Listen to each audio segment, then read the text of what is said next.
بسم اللہ الرحمن الرحیم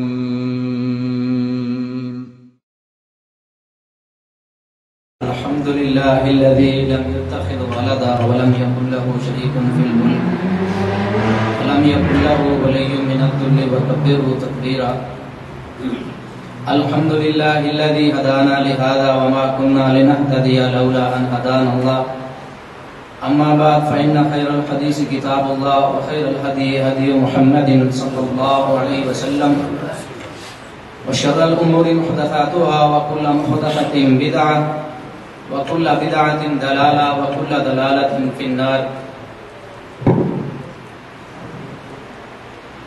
اما بعد فاعوذ بالله من الشيطان الرجيم بسم الله الرحمن الرحيم وَكَمْ قَسَمْنَا مِنْ قَرْيَةٍ كَانَتْ ظَالِمَةً وَأَنشَأْنَا بَعْدَهَا قَوْمًا آخَرِينَ فَلَمَّا أَحَسُّوا بَأْسَنَا إِذَا هُمْ مِنْهَا يَرْكُضُونَ لَا تَرْكُضُوا وَارْجِعُوا إِلَى مَا أُتْرِفْتُمْ فِيهِ وَمَسَاكِنُكُمْ لَعَلَّكُمْ تُسْأَلُونَ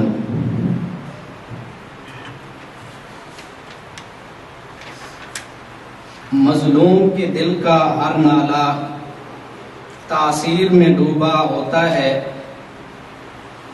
مظلوم کے دل کا ہر نالہ تاثیر میں ڈوبا ہوتا ہے، ظالم کو کوئی جا کر دے خبر، ظالم کو کوئی جا کر دے خبر، ستم انجام ستم کیا ہوتا ہے، جب ظلم حد سے گزرتا ہے قدرت کو جلال آ جاتا ہے، فرعون کا جب سر اٹھتا ہے تو موسیٰ کوئی پیدا ہوتا ہے۔ آج کے اس درس کا عنوان مظلوم کی بد دعا۔ اللہ رب العزت نے اس کائنات کو پیدا کر کے، انسانیت کو پیدا کر کے یوں مہمل نہیں چھوڑ دیا، بلکہ اللہ رب العزت نے انسانیت کی رشد و ہدایت کے لیے، انسانیت کی رہنمائی کے لیے اللہ رب العزت نے انبیاء کو مبعوث فرمایا۔ ہر نبی اپنے علاقے کے لوگوں کو، اپنے بستی کے لوگوں کو ظلم سے ہدایت کی طرف رہنمائی کرتے رہے، ظلم سے نکال کر رشد و ہدایت کی طرف انسانیت کو لاتے رہے۔ دنیا کے اندر یہ ظلم اللہ رب العزت کو قطعاً پسند نہیں ہے، اسی وجہ سے انبیاء کا ایک تسلسل رہا تاکہ انسانیت ظلم اور بربریت سے نکل کر عدل و انصاف اور وحی کے مطابق زندگی بسر کرے۔ قرآن مجید میں اللہ رب العزت ارشاد فرماتے ہیں، لقمان علیہ السلام جب اپنے بیٹے کو نصیحت کرتے ہیں، لا تشرک باللہ، کہ اے بیٹا شرک نہ کر، ان الشرک لظلم عظیم، شرک ایک بہت بڑا ظلم ہے۔ اس ظلم کے بعد دنیا کے اندر چاہے وہ کوئی ظلم ہو، چاہے انسان بد اخلاقی کر کے ظلم کرے، چاہے انسان معاملات کو خراب کر کے ظلم کرے، چاہے انسان اپنی معاشرت کے اندر بگاڑ پیدا کر کے ظلم کرے، چاہے انسان اپنے گھر بار کے اندر انصاف نہ کر کے ظلم کرے، ظلم کی کوئی بھی کیفیت ہو، ہر کیفیت اللہ رب العزت کو، چاہے اس کیفیت کی کوئی حالت ہو، ظلم کی کوئی کیفیت ہو، اللہ رب العزت کو ہرگز وہ پسند نہیں ہے۔ اور اسی ظلم کو ختم کرنے کی وجہ سے تمام انبیاء وہ مبعوث کیے گئے۔ ہم اللہ رب العزت کو سجدہ کیوں کرتے ہیں؟ اس وجہ سے کہ اللہ رب العزت ہمارا خالق ہے، ہم مخلوق ہیں، وہ مالک ہے، ہم مملوک ہیں، وہ رازق ہے، ہم مرزوق ہیں، وہ مسجود ہے، ہم ساجد ہیں، وہ معبود ہے، ہم عابد ہیں۔ اس حقیقت کو سمجھ کر، اس حقیقت کو اپنے دل و دماغ میں راسخ کر کے ہم اللہ رب العزت کو سجدہ کرتے ہیں اور لا الہ الا اللہ محمد رسول اللہ پڑھتے ہیں۔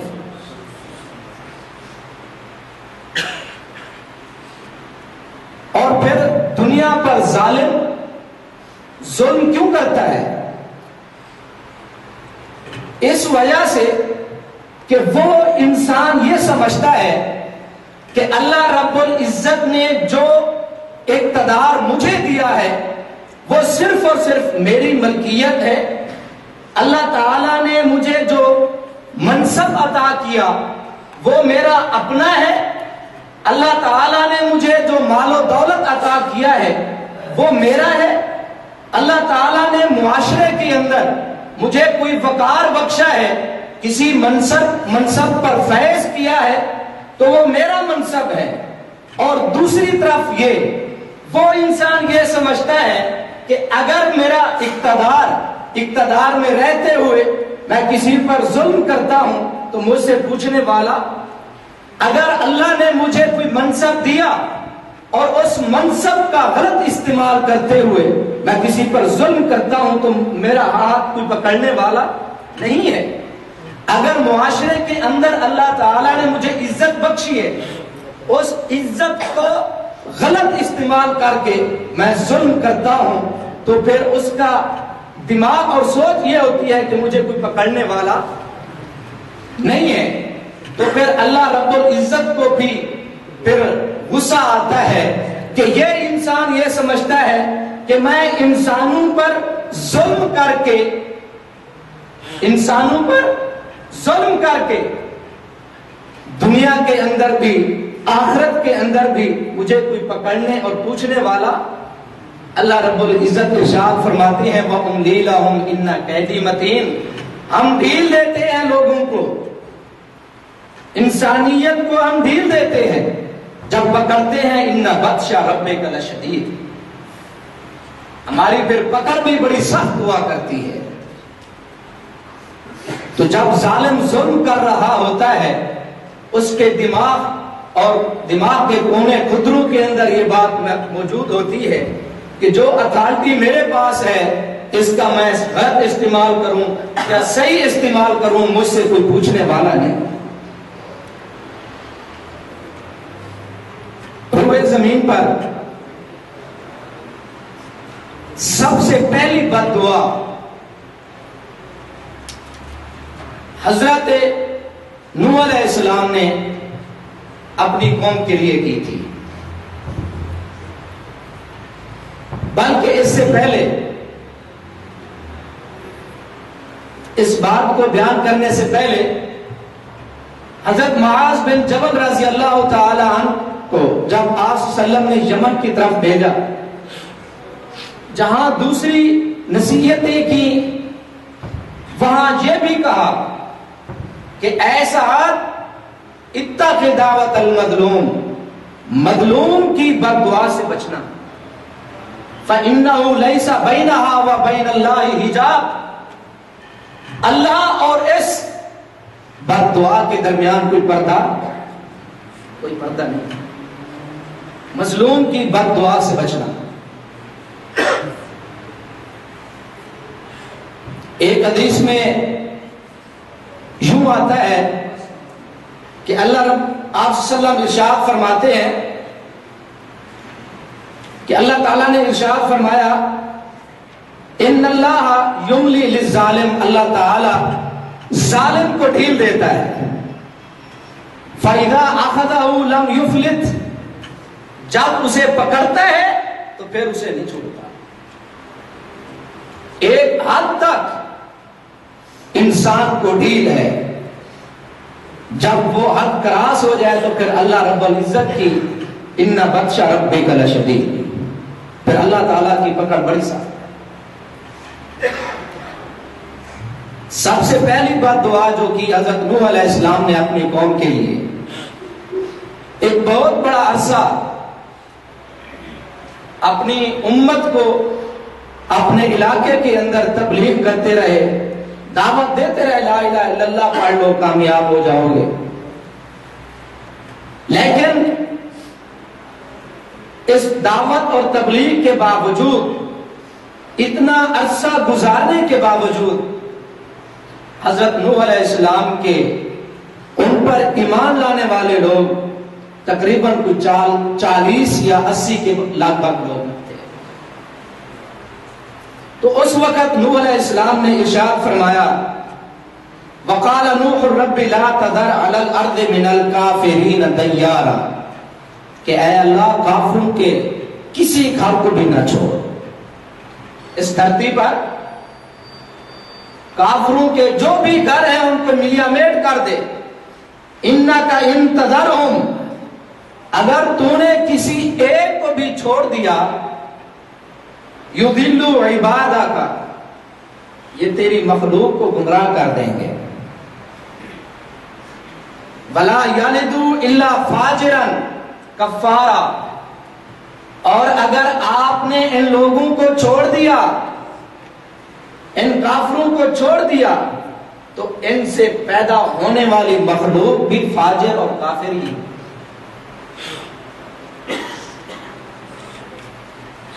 آپ صلی اللہ علیہ وسلم بیت اللہ میں نماز پڑھ رہے تھے.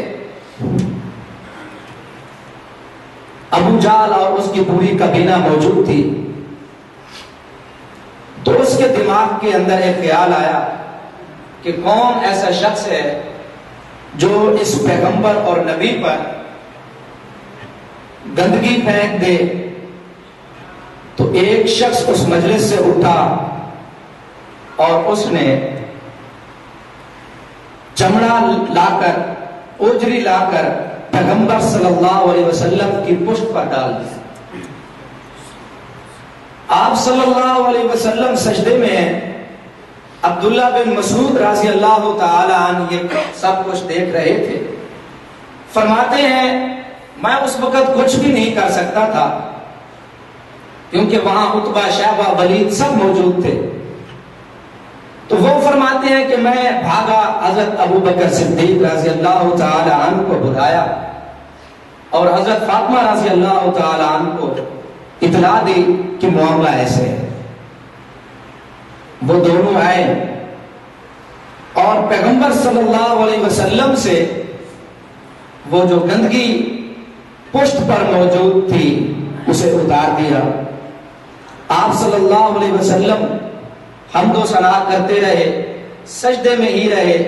جب سر اٹھایا، حمد و ثنا کی، ہاتھ اٹھائے اور پھر ان لوگوں کے لیے بد دعا کی کہ اے اللہ تعالی اس عتبہ، شیبہ، ولید جتنے بھی ہیں 7 لوگوں کے نام لیے کہ اے اللہ تعالیٰ ان کو تتر بتر کر دے، تباہ و برباد کر دے. اور وہاں جو بھی شخص موجود تھا اس نے یہ الفاظ سنے اور اسی وقت ان کو یقین ہو گیا کہ اب ہماری ہلاکت قریب ہے. اور بدر کے دن وہ تمام ان کو قتل کر دیا گیا اور کنویں کے اندر پھینک دیا گیا. اور ظالموں کے بارے میں قرآن عجیب بات کرتا ہے. قرآن کے پڑھنے کا اور اس کے سمجھنے کا لطف عجیب ہے. قرآن کہتا ہے وَكَمْ قَسَمْنَا مِنْ قَرْيَةٍ كَانَتْ ظَالِمَةً وَأَنشَأْنَا بَعْدَهَا قَوْمًا آخَرِينَ.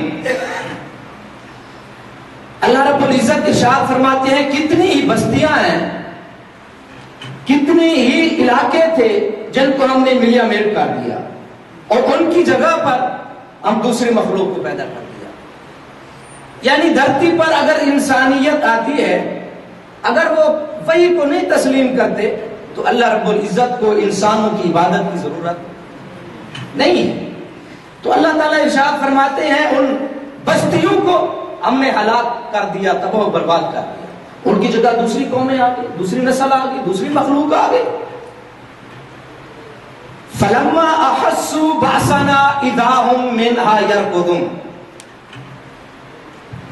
اللہ رب العزت ارشاد فرماتے ہیں وہ لوگ جن کو ہم نے تباہ کرنا ہوتا تھا ان کی پھر حالت اور کیفیت یہ ہوتی تھی جب وہ محسوس کرتے ہمارے عذاب کو تو قرآن کہتا ہے باسنا اذا هم منها يركضون. جب عذاب کے آثار وہ دیکھ لیتے, جب عذاب کے حالات کو وہ سمجھ لیتے کہ اب کچھ ہم پر اللہ رب العزت کی طرف سے عذاب نازل ہونے والا ہے, تو قرآن کہتا ہے اذا هم منها يركضون. تو یہ یرکضون کا مطلب ہوتا ہے کہ جب انسان اچانک ہی گھوڑے پر بیٹھ جائے اور گھوڑے کو انتہائی تیز دوڑائے. تو قرآن کہتا ہے جب ہمارا وہ عذاب دیکھتے تھے اچانک ہی ان کو ان کے دماغ ٹھکانے آ جاتے تھے, ان کی غفلت ہوش میں تبدیل ہو جاتی تھی, ان کی بے ہوشی ہوش مندی میں آ جاتی تھی. تو پھر ایسے بھاگتے جیسے ایک تیز گھوڑا بھاگتا ہے. پھر ان انسانوں کی تمام زندگی کی غفلتیں چلی جاتی, پھر وہ انسان غفلت سے ہوش مندی کی طرف, غفلت سے عقل کی طرف, پھر غفلت سے وہ اللہ رب العزت کی رجوع کی طرف, پھر غفلت سے وہ انسان پیغمبر کی طرف, اسلام کی طرف, اللہ رب العزت کے احکام کی طرف دوڑتے. اللہ رب العزت ارشاد فرماتے ہیں لا ترکضوا. اب آپ نے یہ عذاب کے آثار دیکھے ہیں, لا ترکضوا, آپ کیوں بھاگتے ہو؟ جو تمہارے اندر ایک تکبر کی بہت بڑی صفات تمہارے دماغ کے اندر موجود ہے کہ ہمیں پوچھنے والا کوئی نہیں, یا غفلت کی انتہا پر پہنچ کر زندگی بسر کر رہے ہو, یا دین اسلام سے انتہائی بے اتنائی برتنے والے ہو, اعراض کرنے والے ہو اللہ کے دین سے, یا تم دنیا کے اندر بدمست ہو, لا ترکضوا, بھاگتے کیوں ہو؟ اپنا بھاگو.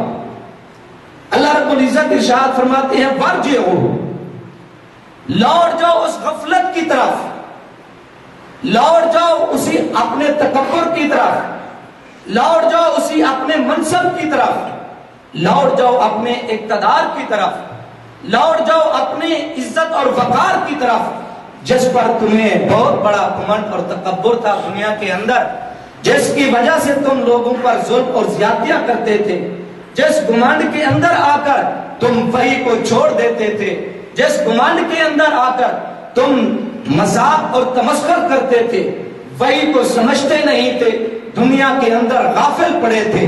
اللہ تعالیٰ ارشاد فرماتے ہیں ورجعوا, اس سابقہ زندگی کی طرف لوٹ جاؤ. اب کیوں بھاگتے ہو؟ جس حسب و نسب پر تمہیں گمنڈ تھا, جس زندگی پر تمہیں تکبر تھا, جس زندگی کے معیار کو پسند کر کے اسلام سے اعراض کرتے تھے, تم لوٹ جاؤ. وارجعوا الی ما اترفتم فیہ. اللہ رب العزت ارشاد فرماتے ہیں اسلام کو چھوڑ کر جس زندگی کو تم پسند کرتے تھے اسی کی طرف تم لوٹ جاؤ. اسلام کو چھوڑ کر, اسلام کی عظمت کو نہ سمجھتے ہوئے, اسلام پر عمل نہ کرتے ہوئے, اسلام کو اپنے دل اور دماغ میں جگہ نہ دینے کی وجہ سے, سجدے کی عظمت کو نہ سمجھتے ہوئے تم دنیا کے اندر غرق رہے, اسلام سے اعراض کیا, تکبر اور غرور کیا, اپنے حسب نسب کی وجہ سے لوگوں پر ظلم کیا, اپنے منصب کی وجہ سے, اپنے اقتدار کی وجہ سے, اپنے معاشرے کے اندر ایک سٹیٹس کی وجہ سے ظلم کرتے رہے. اللہ رب العزت ارشاد فرماتے ہیں لوٹ جاؤ وہاں. بھاگتے کس چیز سے ہو آپ؟ اُتْرِفْتُمْ فِي وَمَسَاكِنِكُمْ لَعَلَّكُمْ تُسْأَلُونَ. اللہ رب العزت ارشاد فرماتے ہیں ان بلڈنگوں کی طرف جن کو تم چمکاتے رہتے ہو، ان گھروں کی طرف جن پر تمہیں بڑا مان اور گھمنڈ ہے، اس معیار زندگی کی طرف واپس پلٹ جاؤ. اس نقش و نگار کی طرف جس نقش و نگار کو تم گھروں کے اندر اس کے ذریعے گھروں کو زینت دیتے رہے، اسلام سے غافل رہے، آخرت کو نہ سمجھا، وہی پر ایمان نہ لایا، سجدے کی عظمت کو نہ سمجھا. اللہ رب العزت ارشاد فرماتے ہیں پلٹ جاؤ اس زندگی کی طرف جس پر تم خوش تھے اور اس پر راضی تھے اور آخرت کو بلاتے رہے تھے. لعلکم تسألون. اللہ رب العزت ارشاد فرماتے ہیں جب ہمارا عذاب آیا تم بھاگو نا. اب جب اللہ کا عذاب آ جائے اس عذاب کو جب تم چکھ لو تو پھر شاید تم سے لوگ سوال کریں تم اسلام سے دور رہے تھے، تم نماز کے لیے نہیں آتے تھے، اسلام کو نہیں سمجھتے تھے، مذاق اور تمسخر کرتے تھے، آج تجھے اللہ نے عذاب میں مبتلا کیا، بتا تو صحیح وہ عذاب ہے کیا؟ تو کس انسان کی ہمت ہے کہ وہ اللہ تعالیٰ کے عذاب کو برداشت کر جائے، یا کسی انسان پر اللہ کا عذاب ہو تو وہ انسان تباہ و برباد ہو جاتا ہے. وہ تو پھر قرآن کہتا ہے اللہ رب العزت ارشاد فرمائیں گے مجرمین کو، دنیا کے اندر جو اسلام سے غافل رہے، ظلم اور زیادتیوں کی زندگی پر انہوں نے پوری زندگی اپنی بسر کر دی، پوری زندگی گزار دی. اللہ تعالیٰ ارشاد فرمائیں گے ذُقْ اِنَّكَ أَنْتَ الْعَزِيزُ الْكَرِيمُ. اے انسان اب یہ عذاب چکھ. دنیا کے اندر بڑا عزت دار تھا، دنیا کے اندر بڑا تیرا وقار تھا، دنیا کے اندر بڑا تو عزت والا تھا، مال و دولت والا تھا. ذُقْ اِنَّكَ أَنْتَ الْعَزِيزُ الْكَرِيمُ. بڑی شان و شوکت والا تھا تو. دنیا کے اندر اپنے مال و دولت کی وجہ سے، منصب کی وجہ سے، برادری پر ناز کرنے کی وجہ سے، غرور اور تکبر کرتے ہوئے انسانیت پر ظلم کرنے والے لوگوں کو اِنَّكَ أَنْتَ الْعَزِيزُ الْكَرِيمُ. تو بڑا عزت دار تھا دنیا کے اندر. اللہ رب العزت ارشاد فرماتے ہیں قالوا یا ویلنا انا کنا ظالمین. پھر اس وقت لوگ کہیں گے کہ اے اللہ ہم تو ظالم تھے. اب اس وقت کا آؤ فغاں کرنا، فریاد کرنا کسی کھاتے کا نہیں ہے. اللہ تعالیٰ ارشاد فرماتے ہیں اس وقت پھر یہ انسان کہتا رہے گا اے اللہ میں ظالم تھا، میں نے ظلم کیا اپنی جان پر بھی، مخلوق پر بھی. تو مجھے دنیا کے اندر دوبارہ بھیج تاکہ میں نیک عمل کر کے آؤں اور جنت میں داخل ہوں، تیری عذاب اور تیرے غضب سے بچ جاؤں.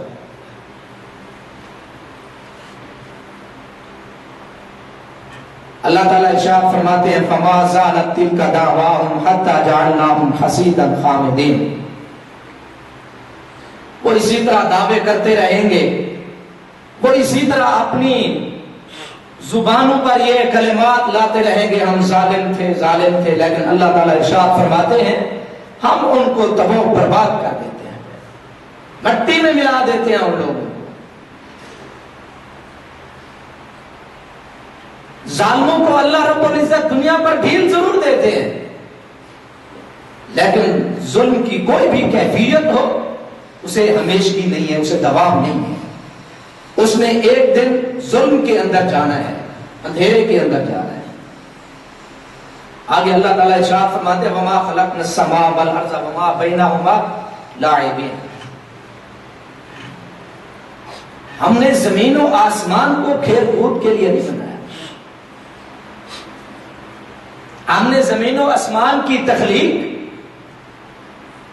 کھیل کود کے لیے نہیں بنائی کہ انسان دنیا کے اندر بدمست ہو جائے، اسے نہ پتا ہو کہ اچھا کیا ہے برا کیا ہے، اسے نہ پتا ہو نیکی کیا ہے برائی کیا ہے، اسے نہ پتا ہو کہ شیطان کسے کہتے ہیں، رحمان کس ذات کا نام ہے، دنیا کے اندر اس انسان کو نہ پتا ہو کہ جہنم کیا ہے جنت کیا ہے، دنیا کے اندر انسان کو نہ پتا ہو مسجد کیا ہے مندر کیا ہے، یہ سجدہ کیا ہے نماز کیا ہے حج روزہ زکات کیا ہے، انسان کو نہ پتا ہو کہ اللہ تعالیٰ انبیاء کو بھیجتا کیوں ہے، یہ وحی نازل ہوتی کیوں ہے، یہ قرآن کیوں ہے، یہ انبیاء کیوں، یہ صحابہ کیوں، تابعین کیوں، یہ سلف صالحین کا منہج، یہ پورا ایک سلسلہ یہ کیوں ہے؟ اللہ تعالیٰ ارشاد فرماتے ہیں لا کھیل کود نہیں، یہ ایک سنجیدہ مسئلہ ہے۔ اسلام سنجیدگی کا نام ہے، اسلام کسی زندگی کے کسی ایک وقت کا نام نہیں ہے، پارٹ ٹائم اسلام کا نام نہیں ہے، 24 گھنٹے اسلام کا نام، پوری زندگی مسلمان اپنے اسلام کے اندر اسے رہنا چاہیے۔ لیکن آج ہم مسلمان، اللہ ہماری غفلت کو معاف فرمائے، ہمارے گناہوں کو پردہ ڈالے اور ہمارے گناہوں کو معاف کرے۔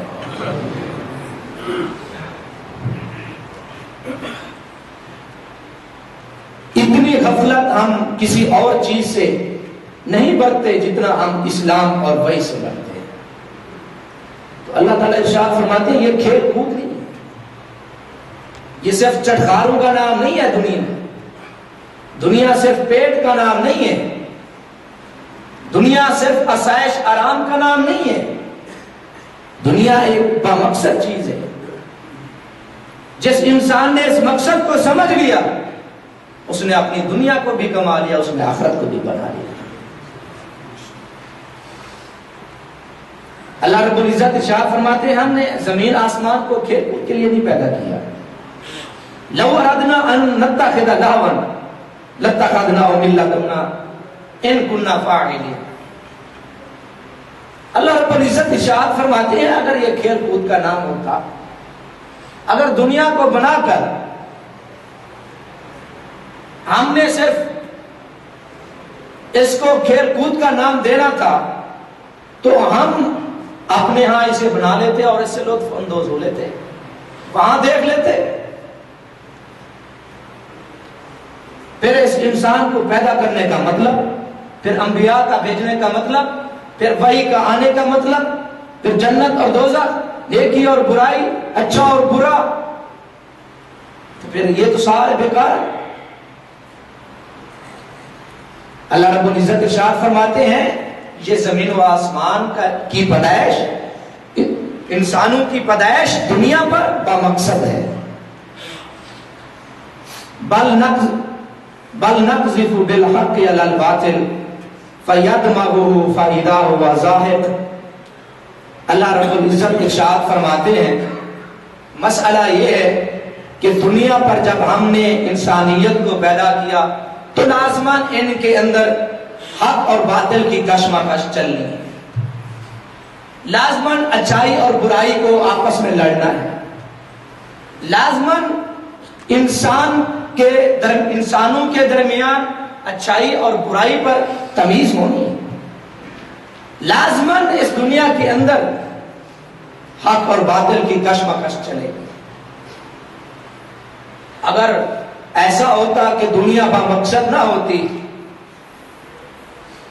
تو پھر اللہ تعالیٰ ارشاد فرماتے ہیں کہ مسلمانوں کو کٹوا کر ہم خوش ہو جاتے، پھر کیا مسلمانوں پر ظلم ہو رہا، جہاں بھی جس انسان پر ظلم ہو رہا ہے اگر اس کا کوئی مقصد ہی نہیں، اس کا کوئی انجام ہی نہیں، تو پھر کیا ہم اس ظلم کو دیکھتے ہی رہ گئی ہوں؟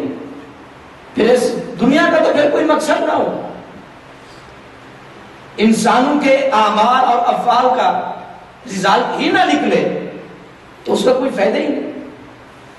دنیا کے اندر کوئی کام ہو اس کا رزلٹ اور نتیجہ نہ ہو تو وہ کیا ہے؟ وہ ایک کھیل لہو ہے، بے مقصد چیز ہے۔ تو اللہ رب العزت ارشاد فرماتے ہیں یہ دنیا ہم نے بے مقصد پیدا نہیں کی۔ ہوتا یہ ہے کہ جب باطل آتا ہے اللہ تعالیٰ ارشاد فرماتے ہیں ہم حق کی اس پر ایسی مار مارتے ہیں کہ باطل کا ہم بھرکس نکال کے رکھ دیتے ہیں۔ اور یہ دنیا میں ہو رہا ہے، دنیا میں ہوتا ہے کہ حق کے سامنے باطل نہیں چل سکتے ہیں۔ تو ظالم کو اللہ رب العزت اس دنیا پر ڈھیل ضرور دیتے ہیں، چاہے وہ ظلم جس کیفیت کا کر رہا ہو، شرک ہو، اخلاق میں ظلم ہو، کردار میں ظلم ہو، معاملات کے اندر ظلم کرے، معاشرت کے اندر ظلم کرے، ظلم جس کیفیت کا بھی ہو، اللہ تعالیٰ ارشاد فرماتے ہیں ہم ان کو ڈھیل دیتے ہیں، لیکن جب پکڑتے ہیں تو پھر ان کو چھوڑتے پھر نہیں چھوڑتے۔ سعد بن ابی وقاص رضی اللہ تعالی عنہ ایک مشہور صحابی ہیں اور عشرہ مبشرہ میں شامل ہیں۔ یہ وہ شخصیت ہے جب اسلام لاتے ہیں ان کی والدہ کہتی ہے کہ اے سعد اگر تو اپنے دین سے پھر گیا تو میں کھانا پینا چھوڑ دوں گی اور لوگ تجھے تانا دیں گے، جب میں مر جاؤں گی لوگ تجھے تانا دیں گے کہ یہ ماں کا قاتل ہے۔ حضرت سعد بن ابی وقاص رضی اللہ تعالی عنہ ایک دو دن پریشان رہے، ماں نے ہر چیز چھوڑ دی، تو پھر انہوں نے فیصلہ کیا کہ اے ماں تو کھانا بھی چھوڑ دے، پینا بھی چھوڑ دے، بولنا بھی چھوڑ دے، لیکن میں اسلام کو نہیں چھوڑ سکتا۔ یہی وہ شخصیت ہے حضرت سعد بن ابی وقاص رضی اللہ تعالی عنہ۔ غزوہ احد کے اندر آپ صلی اللہ علیہ وسلم کے پاس دو صحابہ رہ گئے، طلحہ بن عبید اللہ رضی اللہ تعالی عنہ اور حضرت سعد رہ گئے۔ حضرت طلحہ نے آپ صلی اللہ علیہ وسلم کے سامنے ڈھال بنے ہوئے تھے، اپنے سینے کو تیروں کے لیے ڈھال بنا لیا تھا۔ پیغمبر صلی اللہ علیہ وسلم جب بھی اٹھتے حضرت طلحہ فرماتے کہ آپ بیٹھ جائیں، کہیں ایسا نہ ہو کہ آپ کو تیر لگ جائے، آپ کی جسم کے لیے میرا سینہ ڈھال ہے۔ اور حضرت سعد تھے جس کے لیے آپ صلی اللہ علیہ وسلم نے تمام تیر بکھیر دیے تھے اور فرما رہے تھے سعد فدا کا ابی و امی، کہ ایسا تیرے اوپر میرے ماں باپ فدا ہوں۔ یہ وہ واحد شخصیت ہے اسلام کے اندر جس پر پیغمبر نے یہ الفاظ کہے۔ سعد بن ابی وقاص رضی اللہ تعالی عنہ یہ وہ شخصیت ہے کہ جب ایران پر حملہ کرنے کا وقت آیا، صحابہ حضرت عمر رضی اللہ تعالی عنہ نے مشورہ کیا کہ کمان کس کو دی جائے، سپہ سالار مسلمانوں کی فوج کا کس کو بنایا جائے۔ مسلمانوں نے مشورہ کیا کہ حضرت عمر رضی اللہ تعالی عنہ اس قافلے کی کمان سنبھال لیں، کیونکہ جب امیر المومنین فوج کے اندر ہوں گے مسلمانوں کے حوصلے بڑھیں گے، اللہ رب العزت سے ہم دعا کریں گے، اللہ تعالی ہمیں فتح نصیب عطا کرے گا۔ حضرت عبد الرحمن بن عوف رضی اللہ تعالیٰ عنہ فرمانے لگے یہ بات صحیح نہیں ہے، بلکہ امیر المومنین کو یہاں اپنے دارالخلافہ میں ہی رہنا چاہیے۔ تو پھر مسلمانوں نے پوچھا کہ اگر حضرت عمر کو نہیں بھیجنا رضی اللہ تعالی عنہ تو پھر وہ کون سی شخصیت ہے جس کو مسلمانوں کا یہ جھنڈا دیا جائے۔ حضرت عبد الرحمن بن عوف رضی اللہ تعالی عنہ فرماتے ہیں کہ میں نے اس شخص کو پا لیا ہے جس شخص نے مسلمانوں کی فوج کی کمان کر لی، اور وہ ہے حضرت سعد رضی اللہ تعالی عنہ۔ یہی وہ شخصیت ہے. ایران پر جب حملہ ہو گیا کہ حضرت سعد رضی اللہ تعالی عنہ نے دریاؤں کے اندر اپنے گھوڑے دوڑا دیے تھے. اور یہی وہ شخصیت ہے. جب حضرت عثمان رضی اللہ تعالی عنہ کو شہید کیا گیا، عشرہ مبشرہ میں شامل ہے. خلافت کے لیے مسلمانوں کے اندر اختلاف ہے، اور یہ انسان اپنی بکریاں لے کر شہر سے دور چلے جاتے ہیں. بیٹا آتا ہے اور کہتا ہے اے ابو جان، آپ عشرہ مبشرہ میں شامل ہیں، جلیل القدر صحابی ہیں، لوگ آپ کے ساتھ ہیں. ان کا اشارہ تھا کہ آپ خلافت کو سنبھالیں، لیکن وہ شخص اختلاف سے دور اپنی بکریاں چرا رہا ہے اور بیٹے کو واپس کر دیا. اسی طرح ان کا بھانجا آتا ہے، ان کو بھی واپس کر دیتے. حضرت عمر رضی اللہ تعالی عنہ نے حضرت سعد کو شام کے علاقے کا گورنر بنایا. لوگوں نے حضرت عمر سے شکایت کی کہ حضرت سعد ہمیں نماز صحیح نہیں پڑھاتے. یہ شکایت جب پہنچی تو حضرت عمر رضی اللہ تعالی عنہ نے ان کو طلب کیا اور پوچھا کہ آپ کے متعلق یہ مسئلہ آیا ہے، شکایت آئی ہے، آپ کیا کہتے ہیں؟ انہوں نے کہا کہ میں نماز صحیح پڑھاتا ہوں، پہلی 2 رکعتیں لمبی ہوتی ہیں، باقی 2 میں چھوٹی مختصر پڑھاتا ہوں. تو ایک وفد حضرت عمر رضی اللہ تعالی عنہ نے تشکیل دیا. وہ وفد وہاں پہنچا تحقیق کے لیے کہ آپ لوگ اس گورنر کو کیسا پاتے ہیں، جو لوگوں نے شکایت کی ہے اس کے بارے میں آپ کا کیا خیال ہے. حضرت سعد بھی موجود ہیں، اور وہ وفد ایک مسجد میں جاتا ہے، لوگوں سے پوچھتا ہے کہ آپ کا ان کے متعلق کیا خیال ہے. تو ایک شخص کھڑا ہوا، اس نے کہا اگر آپ ان کے متعلق پوچھتے ہیں تو میں بتاتا ہوں. پہلا مسئلہ یہ ہے کہ یہ جنگ کے اندر خود نہیں جاتے. دوسری بات یہ ہے کہ یہ مال غنیمت سے ہی نہیں تقسیم کرتے، اور جب یہ فیصلہ کرتے ہیں تو انصاف نہیں کرتے. وہ صحابی جو عشرہ مبشرہ میں شامل جلیل القدر صحابی، تو حضرت صاحب نے جب یہ سنا تو فرمانے لگے کہ میں اس شخص کے متعلق جس نے اپنی مشہوری کے لیے یہ جھوٹا بیان دیا ہے، اس کے متعلق میں 3 بد دعائیں کرتا ہوں. اور انہوں نے کہا کہ اے اللہ اس کی عمر کو لمبا کر دے اور اس کی فقیری اور محتاجگی کو لمبا کر دے، محتاج اور فقیر بنا دے، اور اے اللہ اسے فتنوں میں مبتلا کر دے. تو راوی کہتے ہیں اس شخص کو میں نے دیکھا،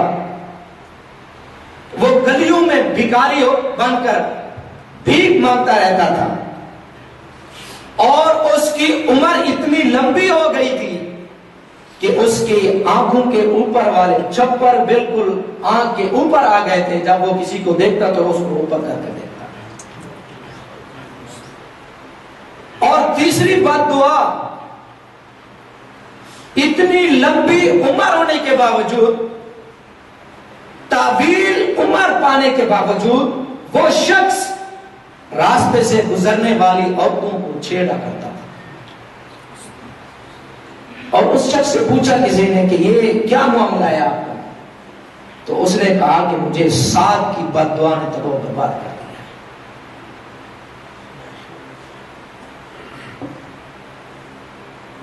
مظلوم اس دنیا کے اندر آنسو بہا کر زندگی تو گزار لیتا ہے، کچھ سسکیاں لے کے وہ اپنے شب و روز گزار لیتا ہے، اور ظالم چٹخاروں میں، لذتوں میں، آسائشوں میں، اپنے عشرت قدوں میں زندگی بسر کرتا ہے۔ لیکن اللہ رب العزت ارشاد فرماتے ہیں یہ دھرتی، یہ زمین اور یہ انسانیت ہم نے بیکار اور کھیل کود کے لیے نہیں بنائی، اس کا ایک رزلٹ اور نتیجہ ہے، اور ہم تمہیں ڈھیل دے رہے ہیں، لیکن جب ہم پکڑتے ہیں تو پھر ہمارا عذاب ایسا ہوتا ہے ہم لوگوں کے لیے ان کو عبرت کا نشان بنا دیتے ہیں۔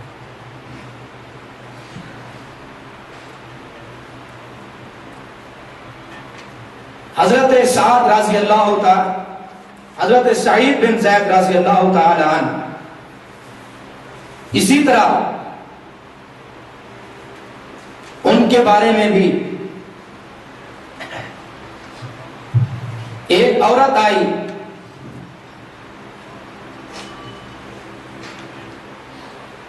اور یہ بھی صحابی عشرہ مبشرہ میں ہے۔ مروان بن حکم کے پاس ایک عورت آئی اور کہنے لگی کہ سعید بن زید رضی اللہ تعالی عنہ نے میری زمین پر زبردستی قبضہ کر لیا ہے۔ حضرت سعید کو بلایا گیا اور ان سے پوچھا کہ یہ عورت آپ کے متعلق یہ کہتی ہے کہ آپ نے زبردستی ان کی زمین پر قبضہ کیا ہے۔ حضرت سعید فرمانے لگے کہ اللہ کے رسول کا فرمان سننے کے باوجود بھی میں لوگوں پر ظلم کروں گا؟ اللہ کے پیغمبر کی حدیث کو سننے کے باوجود بھی میں لوگوں کی زمین پر قبضہ کروں گا؟ مروان نے کہا وہ کون سی بات ہے، کون سی حدیث تھی؟ انہوں نے کہا کہ آپ صلی اللہ علیہ وسلم نے ارشاد فرمایا تھا کہ اگر کوئی ایک شخص کسی سے زمین کا ایک ٹکڑا، ایک بلشت کے برابر زمین کا ٹکڑا ہتھیاتا ہے، قبضہ کرتا ہے، زبردستی کرتا ہے، تو قیامت کے دن اس کی گردن میں 7 توق زمین کے بنا کر گردن ڈال دیے جائیں گے۔ مروان بن حکم کہنے لگا اگر آپ یہ بات کرتے ہیں تو اس مسئلے کے متعلق پھر میں آپ سے کوئی اور دلیل نہیں لینا چاہتا، اور وہاں حضرت سعید رضی اللہ تعالی عنہ نے بددعا کی اور فرمایا کہ اے اللہ، یہ عورت جھوٹی ہے اور اسے اس وقت تک موت نہ آئے جب تک یہ اندھی نہ ہو جائے، اور اسے موت دینا تو اسی زمین کے اندر جس زمین کے متعلق اس نے شکایت کی۔ تو راوی کہتے ہیں کہ وہ عورت، اس کی عمر طویل ہو گئی، اور پھر اس کے ساتھ ساتھ وہ عورت اندھی بھی ہو گئی، دیوار کے ساتھ لگ کر چلا کرتی تھی، اور وہ عورت اسی کنویں کے اندر گر کر مر گئی جس کنویں پر اس نے زبردستی قبضہ کیا، جس کے متعلق اس نے شکایت کی۔ جب وہ اندھی ہوئی اس سے پوچھا گیا کہ اندھی تو کیوں ہوگی، یہ کیا مسئلہ؟ اس نے کہا مجھے سعید کی بددعا نے اندھا کر دیا۔ حضرت خبیب بن عدی رضی اللہ تعالی عنہ تاریخ کے اندر، اسلامی تاریخ کے اندر 3 صحابہ سب سے زیادہ حسین ترین انسان تھے۔ حذیفہ سہیمی، دیہہ قلبی جس کی شکل میں جبرائیل نازل ہوتا تھا، اور تیسرے حضرت خبیب بن عدی رضوان اللہ علیہم اجمعین۔ یہ وہ صحابی ہے کہ جس صحابی کو آپ صلی اللہ علیہ وسلم نے بنی لحیان قبیلے کی طرف بھیجا، اور ان کو باقی صحابہ کو انہوں نے شہید کر دیا، 3 بچ گئے۔ ان تینوں میں سے 2 کو بھی شہید کر دیا گیا۔ خبیب بن عدی رضی اللہ تعالی عنہ آپ صلی اللہ علیہ وسلم کے دور کے اندر ان سے بڑھ کر کوئی شاعر اور ادیب پیغمبر صلی اللہ علیہ وسلم کی زندگی میں ان سے بڑھ کر کوئی شاعر اور ادیب نہیں گزرا۔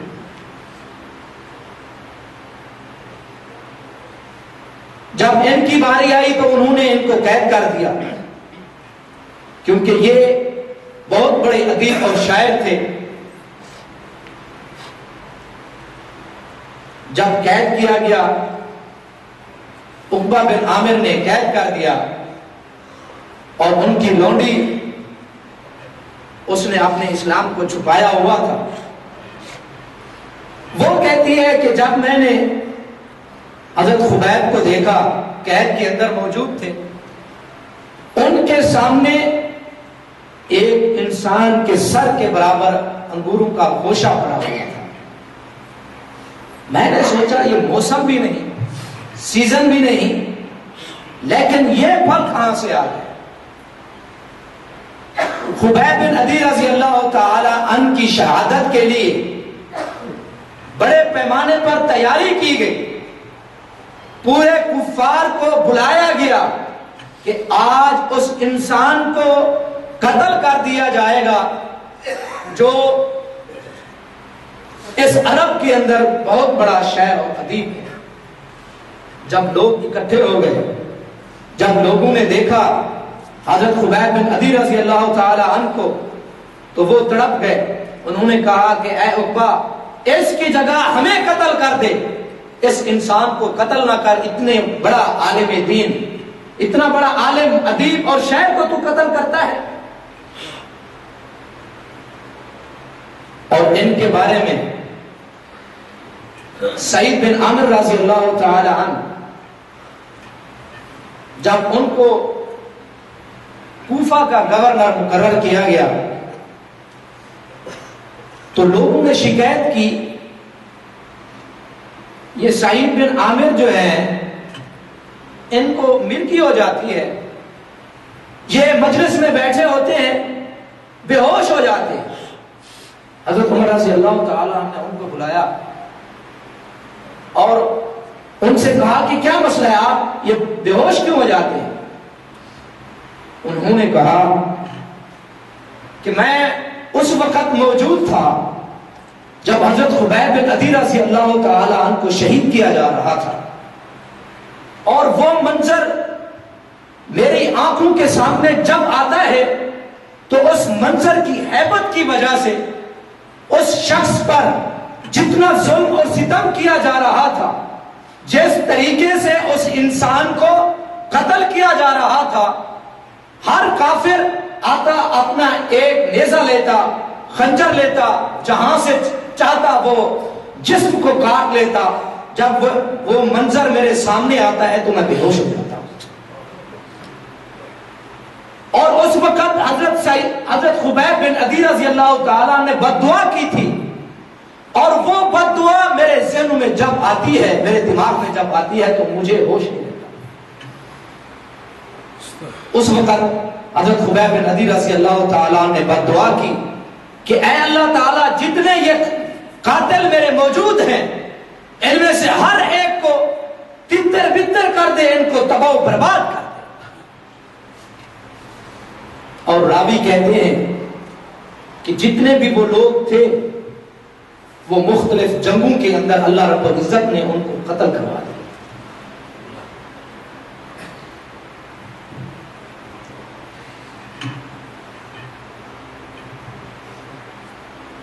اسی طرح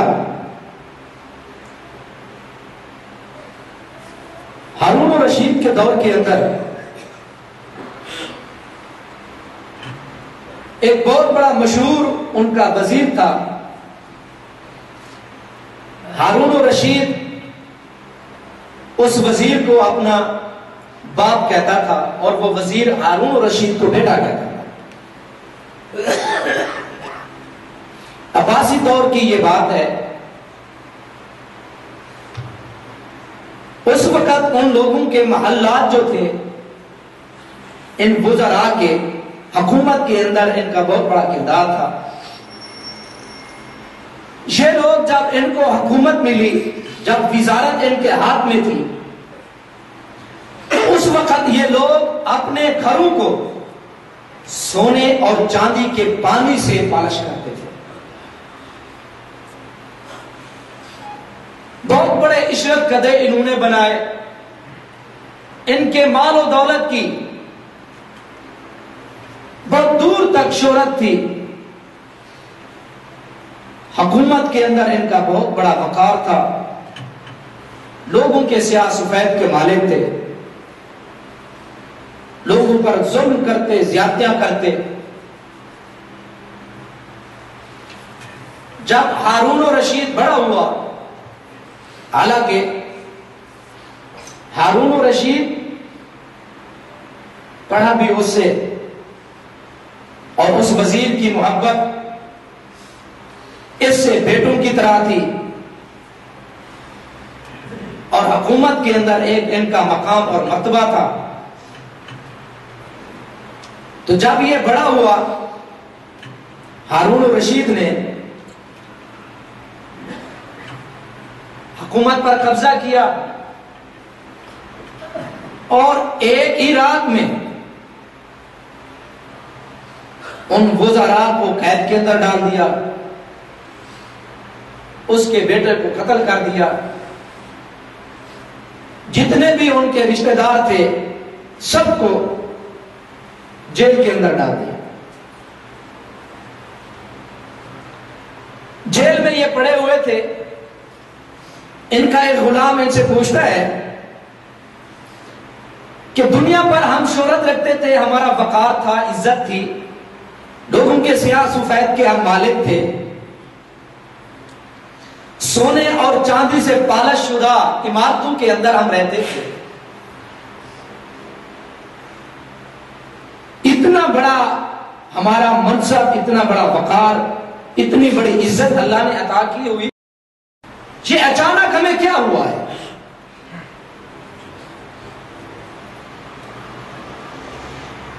تو یحییٰ بن خالد کہنے لگا، اس کا نام یحییٰ بن خالد تھا.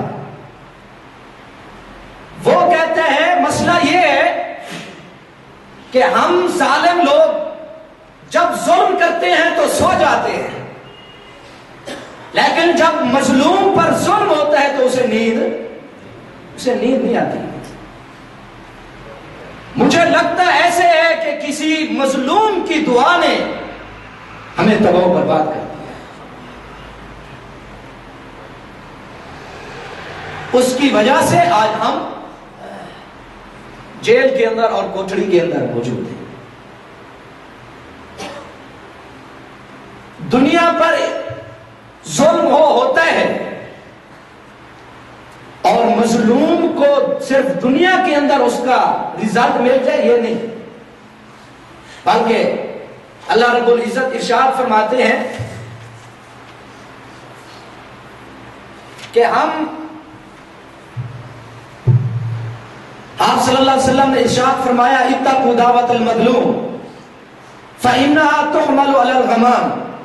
مظلوم کی بد دعا سے بچو، اسے بادلوں پر سوار کر کے لے جایا جاتا ہے. اور پھر اللہ رب العزت ارشاد فرماتے ہیں وعزتی وجلالی، مجھے میری عزت کی قسم، مجھے میرے جلال کی قسم، لَأَنْصُرَنَّكَ، میں ضرور تیری مدد کروں گا.